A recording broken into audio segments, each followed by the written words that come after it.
chers membres de la communauté internationale,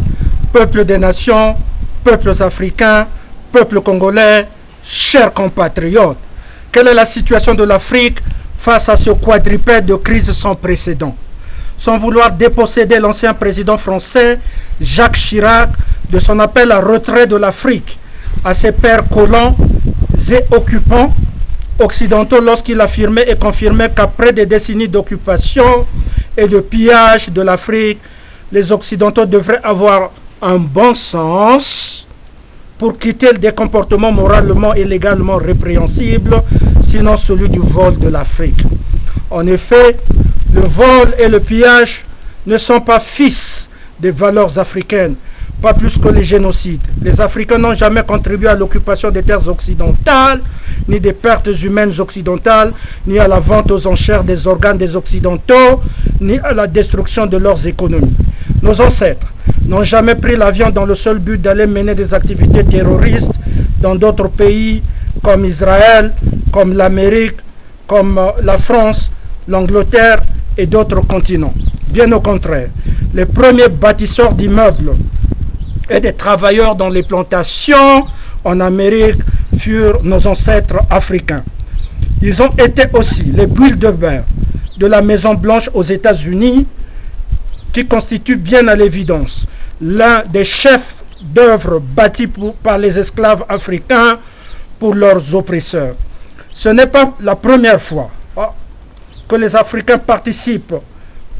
au développement du monde. Avec le café et le cacao, les Africains continuent à assurer la sécurité alimentaire mondiale, mais également celle des maîtres d'esclaves. Avec la production du coton et des textiles, les Africains continuent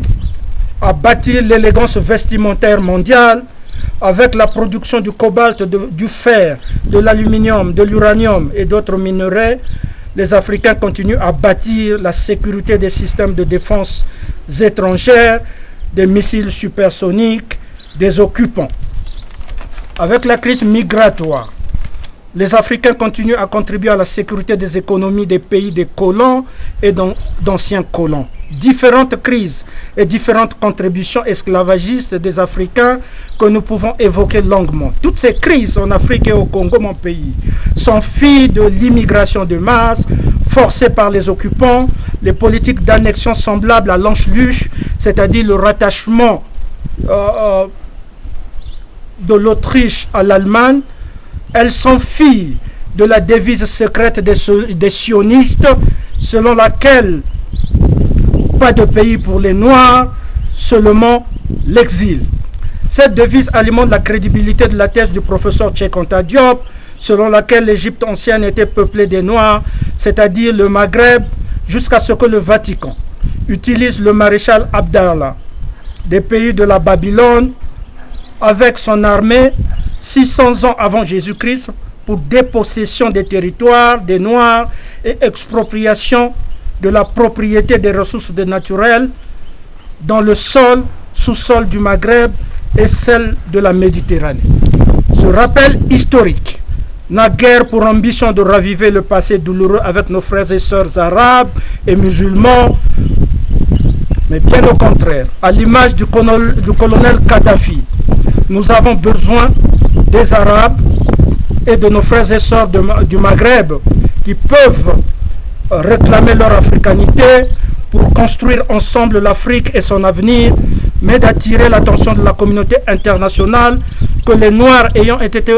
forcés d'abandonner le territoire du fleuve du Nil et de la Méditerranée pour se réfugier dans les côtes est et ouest en Afrique centrale et du sud, l'occupation et la colonisation, à l'exemple de mon pays, le Congo-Brazzaville, la RDC, mais également l'apartheid en Afrique du Sud, les colons nous ont poursuivis, même dans nos derniers retranchements, pour terminer et finir le pillage de nos ressources naturelles. Autant d'indices qui valident la devise coloniale au XXIe siècle, pas de pays pour le noir, sinon que l'exil. La présence des bases militaires et des troupes étrangères sur le sol africain, dont la mission est de défendre les intérêts étrangers et non ceux des Africains, ne fait que conforter cette thèse de l'occupation illégale de nos terres dans dans l'ordre international. L'une des solutions serait la construction du marché interafricain qui doit répondre aux attentes de l'Afrique dans les années à venir. Malgré le développement des castes en Inde, des sovkhozs et des kolkhozs en Russie, des dynasties en Chine, des marchés uniques européens et nord-américains, des économies latino-américaines qui jadis étaient protégées par la clause Calvo et la vision bolivarienne, la crise de toutes ces économies jadis florissantes est due aux conclusions des mauvais accords et mauvais partenariats dans les relations internationales. C'est pourquoi,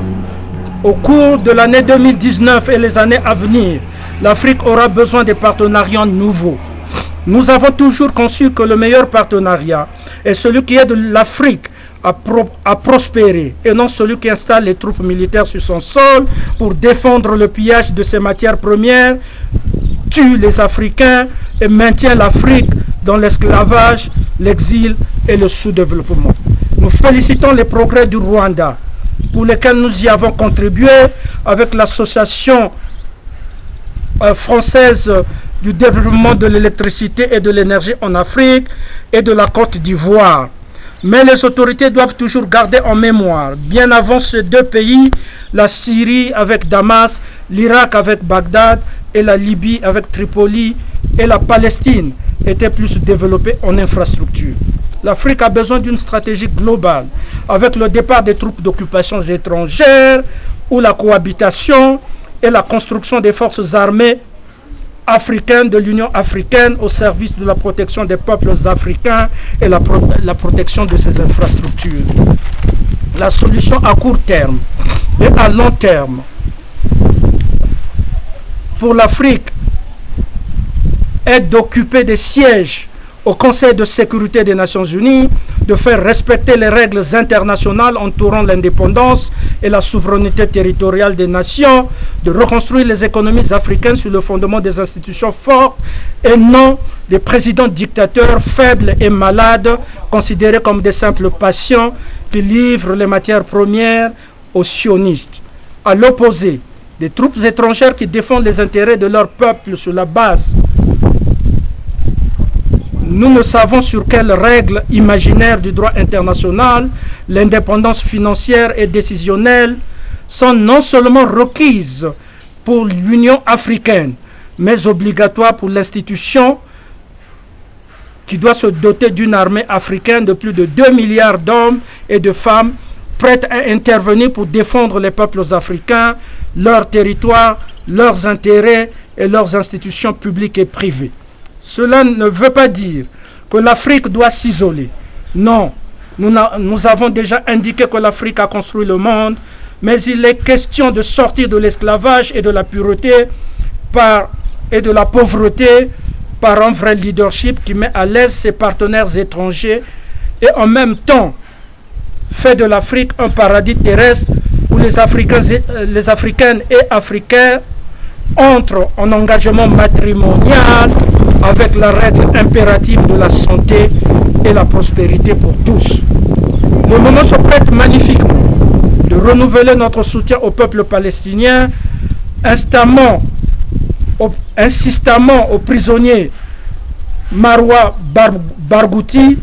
et ses compatriotes palestiniens dans les prisons israéliennes. L'ONU et tous ses membres majoritaires doivent reconnaître la souveraineté de l'État palestinien et la libération de tous les prisonniers pour qu'ils rentrent à la maison après de longues années de captivité, de torture. C'est la seule voie de la sécurité d'Israël et de la Palestine. Devant la communauté internationale, notre appel à la sécurité concerne les peuples des deux Soudans, du Yémen, de la Somalie, de la Libye, de Haïti, du Gabon, du Cameroun, de l'Algérie, de l'Ouganda, sans restreindre la liste des pays des peuples opprimés dans le monde, et surtout l'Éthiopie et le peuple de la Nouvelle-Zélande endeuillé par les terroristes. Il nous est acquis que les Nations Unies censées représenter la communauté internationale de prendre les sanctions internationales de tous les investissements des oppresseurs et leurs universités. afin de faire respecter le droit international en contradiction avec les vétos des anciens pays des colonisateurs qui ont fermé les portes du Conseil de sécurité au continent africain et qui nourrit, ce continent nourrit plus la planète. Un appel à la solidarité au peuple de la République démocratique du Congo, pays de notre ancêtre Simon Kimbangu, actuellement pays où la corruption tue plus que le paludisme dans le collège politique, même au niveau du clergé, sous les soutanes et les crucifix portés par le clergé. Il nous est acquis que les 70 millions de nos frères et sœurs congolais ne doivent pas être abandonnés dans la pauvreté et la maladie après les élections gagnées par Martin Fayulu, mais que les accords officieux ont imposé Félix Tshisekedi. Nous exhortons la communauté internationale de construire dans le pays en autorisant Mbemba de rentrer dans son pays et le développement. L'unité serait le gage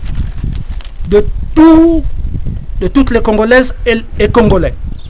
Chers membres de la communauté internationale, peuples des nations, peuples africains, peuples congolais, chers compatriotes, de la distance parcourue, il nous est difficile comme démocrates de reconnaître le régime de Sassou Nguesso.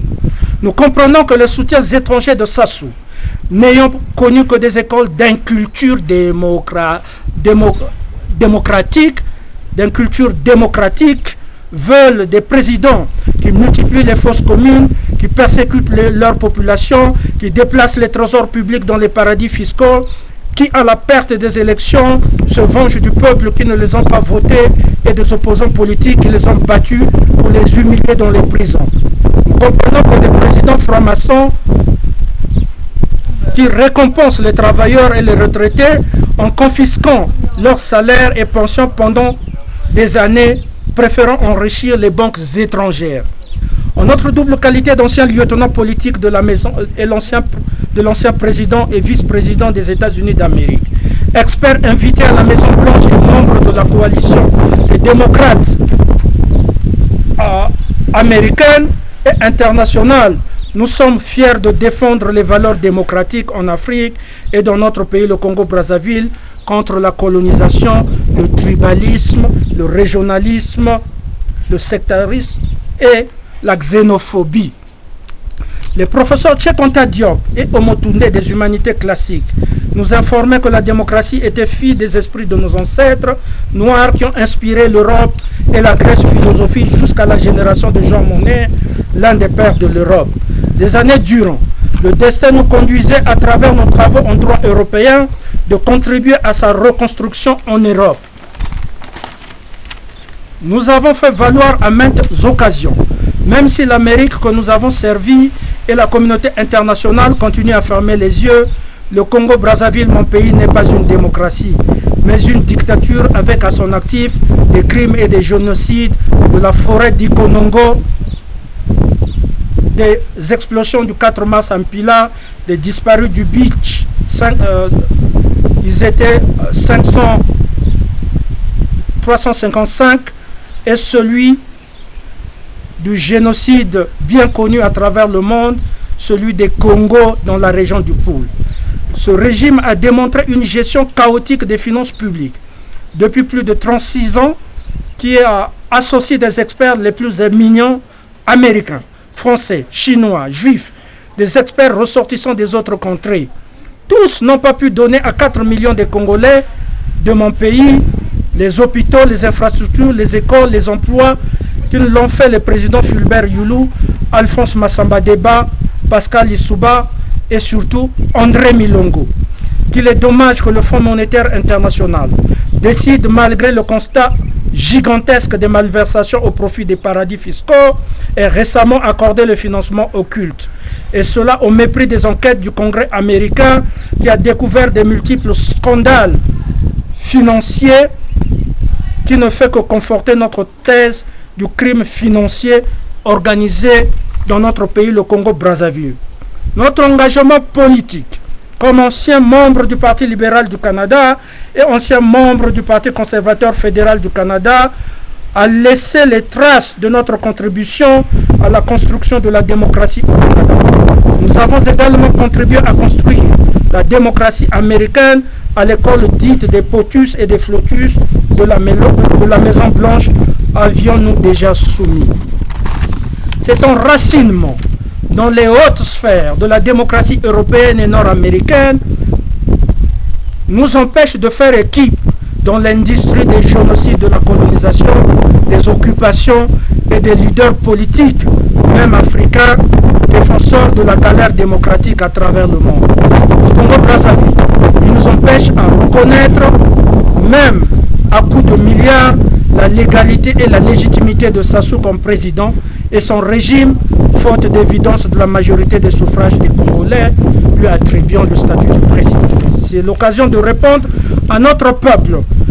à la question qu'il se pose concernant le dialogue intercongolais dont nous avons été l'initiateur dès les premières heures de ce combat et que nous avons choisi d'appeler conférence internationale à l'étranger, faute de sécurité,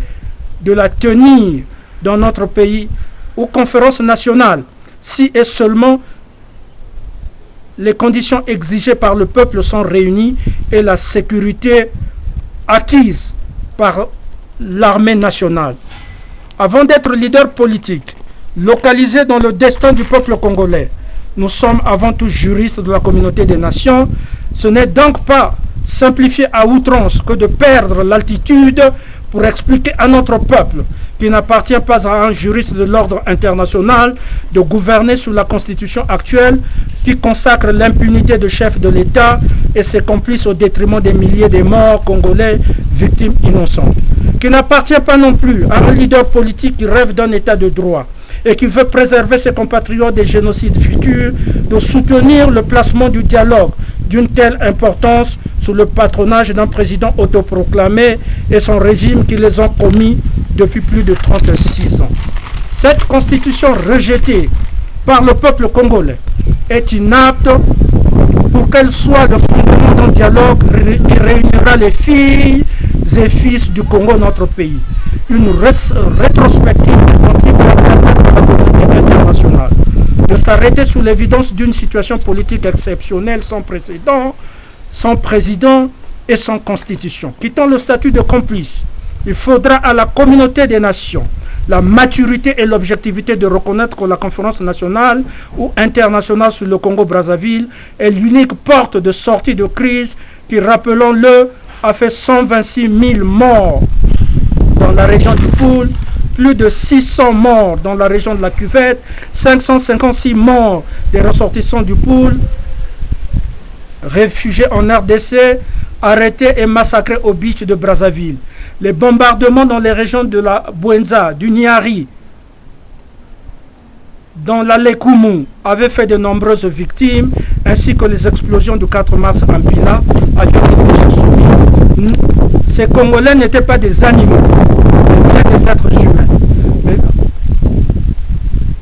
après plus de 36 ans de maltraitance de notre peuple et de nombreux dialogues échoués, notamment celui de Sibuti, organisé par le régime Sassou, le temps est venu d'une alternative politique entre ce régime et une opposition responsable qui a failli de défendre le peuple devant la tyrannie durant les élections passées. Le moment se prête. Sassou et son régime devraient choisir entre notre solution qui a une conséquence pratique et une portée internationale pour préserver l'unité, pour construire la paix et la réconciliation, ou d'acheter les armes de guerre pour la violence, sachant que le peuple qui a toujours gagné les combats devant l'oppression le jugera avant de traîner son corps dans les rues de Brazzaville. Par ailleurs, notre programme, la santé et la prospérité pour tous, et non seulement à Oyo, entériné par les Nations Unies, inspiré par sa reconnaissance par les nations américaines, asiatiques, européennes, offre de reconstruire la démocratie par un plan de lutte contre les incultures démocratiques, de redressement des finances publiques et des dépenses publiques, par un plan de lutte contre la corruption, des paradis fiscaux et leur blanchiment. La relève du niveau de l'éducation nationale ayant battu toutes les universités. La lutte contre les holocaustes et des sacrifices humains, des nouvelles mesures pour les retraités, la reconstruction de l'économie, les tramways et d'autres paradigmes susceptibles d'améliorer les conditions de vie des Congolais et Congolaises, la lutte contre l'esclavage et la haine ethnique au profit du patriotisme, la nationalité et l'identité congolaise ancestrale, de permettre à la diaspora de rentrer sous protection de leur gouvernement, ensemble avec tous les Congolais de vivre dans leur pays où règne plus de paix, de justice. Bref, un pays unifié, protégé par une armée nationale et non le recyclage des rébellions Zoulou, Cobra et Nigeria et leurs chefs d'antan. Dans ce programme incomplet, qui sera concrétisé par la démocratie, aura des bases solides comme au Ghana.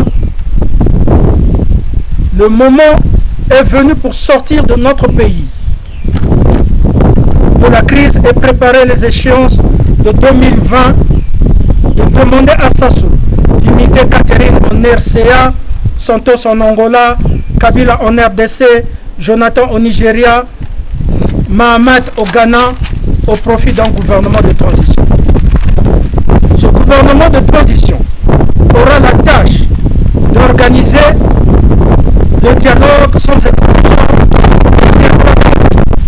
dans son agenda les recommandations de ce dialogue intercongolais.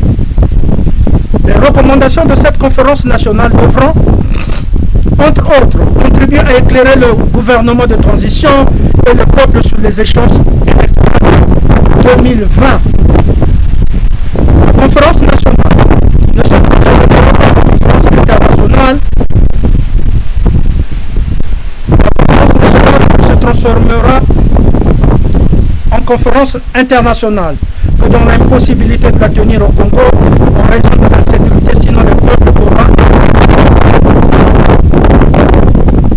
juger de la tenir à l'étranger. Dans le cas où la conférence est tenue au Congo, elle doit être encadrée par un ministre de la Défense et un chef d'état-major qui donneront des garanties de protection du peuple et des conférenciers avant la période des assises et la période post-conférence.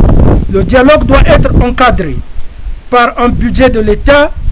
et non les forces occultes des lobbies et des compagnies impliquées dans le scandale du pillage au Congo. Le dialogue doit être représentatif de toutes les couches de la société, ce qui justifie la libération de tous les prisonniers politiques au plus tard le 17 octobre 2019. Le dialogue doit accueillir les observateurs des Nations Unies, du Congrès américain, de l'Union européenne, de l'Union africaine et de la SADC. Le dialogue doit consacrer un budget de transport et de per diem qui inclut la diaspora. Le dialogue doit être protégé contre l'influence maçonnique. Tous ceux qui seront identifiés comme maçons ne participeront pas à la conférence nationale. La franc-maçonnerie est une organisation terroriste et n'est pas apte en droit au Congo ni en droit international d'interférer dans les assises d'une nation. Peuple congolais, chers compatriotes, le rôle d'un vrai chef d'État n'est pas de tuer ses citoyens sur ordre colonial ou satisfaire ses fantasmes